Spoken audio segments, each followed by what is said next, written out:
Hello friends, welcome to my channel. अगर आप मेरे चैनल पर नए हैं और अभी तक चैनल को सब्सक्राइब नहीं किया है तो जल्दी से जाकर चैनल को लाइक, शेयर एंड सब्सक्राइब कर दें ताकि मैं जो भी वीडियो डालूँ उसका नोटिफिकेशन आपको जल्दी से मिल जाए। आज हम लोग पढ़ेंगे वैदिक पीरियड के बारे में। वैदिक पीरियड को अभी भी प्रोटो हिस्टोरिक पीरियड में ही रखा गया है क्योंकि वेद को अभी तक सिर्फ कंपोज किया गया था, उसकी सिर्फ रचना हुई थी, उसे स्क्रिप्टेड नहीं किया गया था, लिखा नहीं गया था। ये सिर्फ verbally one person to another person transfer होता था। आइए देखते हैं इसका टाइम पीरियड। तो वैदिक पीरियड को दो पार्ट में डिवाइड किया गया है।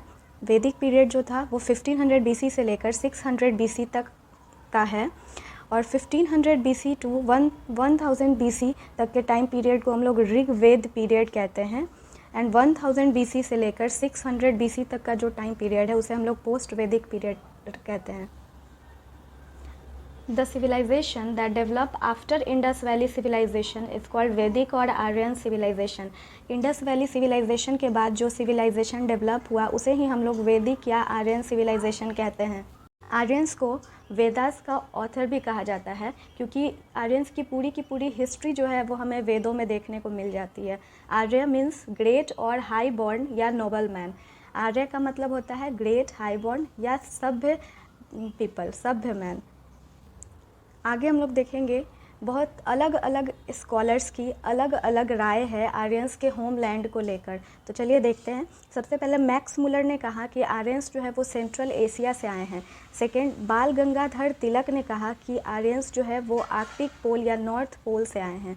स्वामी दयानंद सरस्वती ने कहा, जो कि फाउंडर है आर्य समाज की, उन्होंने कहा कि आर्यंस का जो होमलैंड है वो तिब्बत है। ये एग्ज़ाम पॉइंट ऑफ व्यू से काफ़ी ज़्यादा इम्पॉर्टेंट है, इसे हम लोग अच्छे से याद रखेंगे। अब हम लोग देखेंगे स्ट्रेच ऑफ आर्यंस। आर्यंस का विस्तार कहाँ से कहाँ तक था। तो नॉर्थ में कश्मीर तक था, वेस्ट में अफ़गानिस्तान तक था, साउथ में नॉर्थ राजस्थान तक था एंड ईस्ट में वेस्टर्न गंगा बैंक तक था। और इस एरिया के अंदर जो भी आते थे उसे हम लोग आर्यवर्त कहते हैं। नेक्स्ट हम लोग कुछ इंपॉर्टेंट पॉइंट्स देखते हैं। वैदिक लिटरेचर को इस पीरियड में श्रुति कहा गया है। इस पीरियड का जो मेन वर्क था वो था एनिमल हस्बेंड्री। लोग एनिमल्स को ब्रीड करा के अपना लाइवलीहुड चलाते थे। लैंग्वेज थी Sanskrit and residence of Aryans called सप्त सैंधव, यानी आर्यंस जहाँ पे रहते थे उसे सप्त सैंधव कहा जाता था। वेदों को 4 पार्ट में डिवाइड किया गया है: संहिता, ब्राह्मण्स, अरण्यक एंड उपनिषद। संहिता एंड ब्राह्मण्स मिलकर कर्म कांड के सेगमेंट को फॉर्म करते हैं एंड अरण्यक एंड उपनिषद मिलकर ज्ञान कांड के सेगमेंट को फॉर्म करते हैं। वेद फर्स्ट स्क्रिप्टेड इन गुप्ता पीरियड। अभी तक हमने देखा ना कि वेदों को सिर्फ कंपोज किया गया था, उसे स्क्रिप्ट नहीं किया गया था। तो वेद को सबसे पहले स्क्रिप्ट किया गया हमारा गुप्ता पीरियड में अराउंड 319 टू 550 AD और इसे संस्कृत लैंग्वेज में स्क्रिप्ट किया गया। नेक्स्ट हम लोग देखेंगे ऋग्वेद। ऋग्वेद का टाइम पीरियड था 1500 BC टू 1000 BC। तो वेदों को 4 पार्ट में डिवाइड किया गया है। टोटल 4 वेद है हमारे: ऋग्वेद, सामवेद, यजुर्वेद एंड अथर्ववेद। बट इस वाले लेक्चर में हम लोग सिर्फ ऋग्वेद के बारे में पढ़ेंगे, बाकी सारे हम लोग नेक्स्ट वीडियो में पढ़ेंगे। It has 10 division, but these division get assembled together in post-Vedic period by Ved Vyas. 10 division है और बट इसे असम्बल किया था वेद व्यास ने पोस्ट वैदिक पीरियड में। ऋग्वेद का जो सबसे ओल्डेस्ट डिवीज़न है वो है 2 to 7 एंड न्यूएस्ट डिवीज़न है 1st and 10th। तो ये बहुत ज़्यादा इंपॉर्टेंट है, एग्ज़ाम पॉइंट ऑफ व्यू से इसे याद रखेंगे। नेक्स्ट हम लोग इसके 3rd डिवीज़न की बात करेंगे। 3rd डिवीज़न ऑफ ऋग्वेद, जिसे कंपोज किया था विश्वामित्र ने। इन्होंने गायत्री मंत्र लिखा था। Gayatri mantra is related to 3rd division of Rigveda. Gayatri mantra dedicated था सावित्री के लिए एंड यूज्ड फॉर सूर्यदेव। ये 3rd डिवीज़न भी काफ़ी ज़्यादा इंपॉर्टेंट है गाइस, तो याद रखेंगे इसे। नेक्स्ट है 10th डिवीज़न ऑफ ऋग्वेद, जिसे कंपोज किया था महाशुक्तिय ने। He describes category of humans. 10th division of Rigveda में कैटेगरी ऑफ ह्यूमंस के बारे में लिखा गया है। तो ह्यूमंस को 4 कैटेगरी में डिवाइड किया गया है। पहला है ब्राह्मण्स, दूसरा क्षत्रिय, 3rd वैश्य एंड 4th शूद्र। तो ब्राह्मण्स उसे कहते थे जो ब्रह्मा के मस्तिष्क यानी ब्रेन से जन्मे थे एंड क्षत्रिय जो ब्रह्मा की भुजाओं से जन्मे थे, एंड वैश्य जो ब्रह्मा के पेट से जन्मे थे, एंड शूद्र जो ब्रह्मा के चरणों से जन्मे थे। And Brahma was known as the composer, यानी कंपोजर ऑफ अर्थ, यानी रचना जो है अर्थ का वो ब्रह्मा किए थे, ऐसा माना जाता था। कुछ इंपॉर्टेंट पॉइंट्स है यहाँ पे, उसे हम लोग देखेंगे। मोस्ट इंपॉर्टेंट रिवर जो था इस पीरियड का वो इंडस रिवर था। मोस्ट होली रिवर, पवित्र नदी जो थी वो सरस्वती थी।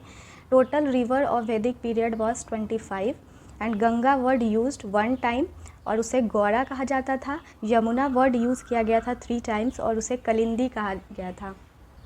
ये पॉइंट्स एग्ज़ाम के लिए काफ़ी ज़्यादा इंपॉर्टेंट है, क्वेश्चंस आते ही आते हैं, इसलिए इसे भी याद रखें। इंपॉर्टेंट पॉइंट्स जो है वो हम लोग देखेंगे। तो फादर डोमिनेटिंग फैमिली थी, हेड ऑफ फैमिली फादर हुआ करते थे। फादर वर्ड यूज 335 टाइम्स, तो सोच सकते हो कि फादर वर्ड कितना ज़्यादा इंपॉर्टेंट है। Rudra word used 3 times, Rudra word जो कि शिव के लिए यूज़ होता था, उसे 3 टाइम्स यूज़ किया गया है। Important God was Indra and अग्नि, ये एग्ज़ाम में आया हुआ क्वेश्चंस है। इम्पॉर्टेंट गॉड जो है वो वैदिक पीरियड का कौन था, तो इंद्र एंड अग्नि। एंड इंद्र को पुरंदर कहा जाता था, यानी डिस्ट्रॉयर ऑफ फोर्ट्स। तो चलिए हम लोग देखते हैं कि किस किस वर्ड को कितने बार यूज़ किया गया है, ये भी इम्पॉर्टेंट है, इसे याद कर लेंगे। तो फादर वर्ड को 335 टाइम्स यूज़ किया गया है। जन 275 टाइम्स, जन को डिस्ट्रिक्ट भी कहा जाता है, यानी अभी का जो डिस्ट्रिक्ट है उसी को जन कहते थे उस वक्त। इंद्र को पुरंदर कहते हैं, अभी हमने यहाँ पे देखा। इंद्र को 250 टाइम्स यूज़ किया गया है। मदर वर्ड को 234 टाइम्स यूज़ किया गया है। अग्नि वर्ड को 200 टाइम्स यूज़ किया गया है। काऊ को 176 टाइम्स यूज़ किया गया है। विश को 171 टाइम्स यूज़ किया गया है। हेड ऑफ विलेज जो है उसे ग्रामनी कहते थे। हेड ऑफ विश जो है उसे विशपति कहते थे। एंड हेड ऑफ जन को जनपति कहते थे। People who recite the Rigveda called Hotri, जो लोग ऋग्वेद को पढ़ते थे उसे होत्री कहा जाता था। 2 ब्राह्मण टेक्स्ट थे, ऐत्रेय एंड कौस्तुकी। ये सब बहुत इंपॉर्टेंट पॉइंट्स है गाइस, इसे तो पूरा ऋग्वेद हैज़ 10 मंडल, 1028 सूक्त एंड 10,552 वर्सेस एंड 250 हाइमन्स थे, इसे याद कर लेंगे। देवी तमा एक वर्ड यूज़ होता था for best of all goddess के लिए। Naditama word used for best of all rivers and Hiranyini words used for Indus river. अब हम लोग देखेंगे important rivers of Rigveda. Rigveda के कुछ इंपॉर्टेंट रिवर्स को देखेंगे। तो रिवर्स का नाम देखेंगे और उसका एंशिएंट नेम, यानी उस वक्त उसे क्या कहा जाता था वो भी देखेंगे और इसे याद भी कर लेंगे, क्योंकि एग्ज़ाम्स में इससे क्वेश्चन पूछे जाते हैं। पहला है सतलज, सतलज को सतुद्री कहा जाता था। रावी को प्रुसनी, चेनाब को अस्किनी, व्यास को बिपासा, झेलम को वितस्ता, गोमल को गोमती, काबुल को कुंभा, गंडक को सादनीरा, सिंध को सिंधु एंड सरस्वती को घाघर नदी कहा जाता था। तो गाइस ये याद करने वाली चीज़ है, इसे याद कर लेंगे। नेक्स्ट हम लोग देखेंगे पॉलिटिकल सिस्टम ऑफ ऋग्वेद। तो ये फादर डोमिनेटिंग तो था ही, हमने पहले भी देखा। ग्राम जो है वो ग्रुप ऑफ फैमिलीज़ को ग्राम कहा जाता था और हेड जो था ग्राम का उसे ग्रामनी कहा जाता है। विश यानी ग्रुप ऑफ ग्राम को विश कहा जाता था। हेड ऑफ विश जो थे वो विशपति कहलाते थे। जन ग्रुप ऑफ विश को जन कहा जाता है एंड हेड ऑफ जन जनपति कहलाए। राज्य को राष्ट्र कहा जाता था। इस समय 2 काउंसिल थे, एक सभा एंड समिति। सभा जो था वो असेंबली या ग्रुप ऑफ लर्नड पीपल, जो जानकार लोग थे उनका एक ग्रुप था। समिति में कॉमन पीपल थे, आम आदमी का वो एक ग्रुप था। समिति का जो चेयरमैन होता था उसे राजा कहते थे। ऋग्वेद में 2 डायनेस्टी का उल्लेख किया गया है, एक भरत एंड एक त्रितशु। भरत डायनेस्टी के जो रूलर थे वो थे सुदास और इन्होंने ही वॉर विथ 10 रूलर के साथ इन्होंने बैटल लड़ी थी at the bank of Parushni river. और इसी बैटल को हम लोग दशराग्य युद्ध या दशराग्य बैटल कहते हैं। इस युद्ध में जो विनर थे वो थे सुदास एंड लूज़र था पुरु। ये मोस्ट इम्पॉर्टेंट रूलर है अमंग ये 10 रूलर्स के बीच में। पुरु जो थे वो सबसे इम्पॉर्टेंट रूलर थे। उसके बाद इन दोनों के बीच में ट्रीटी होती है और ट्रीटी के बाद एक नया डायनेस्टी स्टार्ट होता है जिसे हम लोग कुरु नाम से जानते हैं। तो 6वीं शताब्दी में इसका उल्लेख है। महाभारत जो था, महाभारत ये कुरु डायनेस्टी से ही रिलेटेड है। महाभारत को जया संहिता भी कहते हैं। अब हम लोग देखेंगे social system of Rigveda. Head of family was called father, known as Kulapa and Grihapati. Father को कुलाप या गृहपति भी कहते हैं। चाइल्ड मैरिज इस वक्त नहीं होते थे, ज्वाइंट फैमिली होती थी, कोई पर्दा सिस्टम नहीं था। फीमेल्स जो है उस वक्त भी पॉलिटिक्स में पार्टिसिपेट करती थी। स्लेवरी जो है, दास प्रथा, वो तो कॉमन थी। यहाँ भी देखेंगे पीपल्स को जो है वो 4 कैटेगरी में डिवाइड किया गया था on the basis of their work. तो ब्राह्मण्स को, जिसे वेदों का ज्ञान होता था या जो धार्मिक पूजा पाठ कराता था, उसे ब्राह्मण्स कहते थे। क्षत्रिय, जो फॉरेन अटैक से हमें बचाता था, उसे क्षत्रिय कैटेगरी में रखे थे। वैश्य, जो व्यापार करता था, उसे हम लोग वैश्य कैटेगरी में रखे थे। और शूद्र, जो कि खेती बाड़ी करता था, किसान था, उसे हम लोग शूद्र कैटेगरी में रखे थे। या फिर जो इन तीनों की जो सेवा करता था, उसे भी हम लोग शूद्र कैटेगरी में ही रखते थे। अब हम लोग देखेंगे ऋग्वेद का कुछ इकोनॉमिक सिस्टम। तो पहला देखेंगे इस टाइम का ऋग्वेद का जो इम्पोर्टेंट ऑक्यूपेशन था वो था agriculture and animal husbandry. Important animal, obviously animal husbandry important occupation था, तो काऊ ही होगा इम्पॉर्टेंट एनिमल्स। एंड काऊ को अघन्य भी कहा जाता था।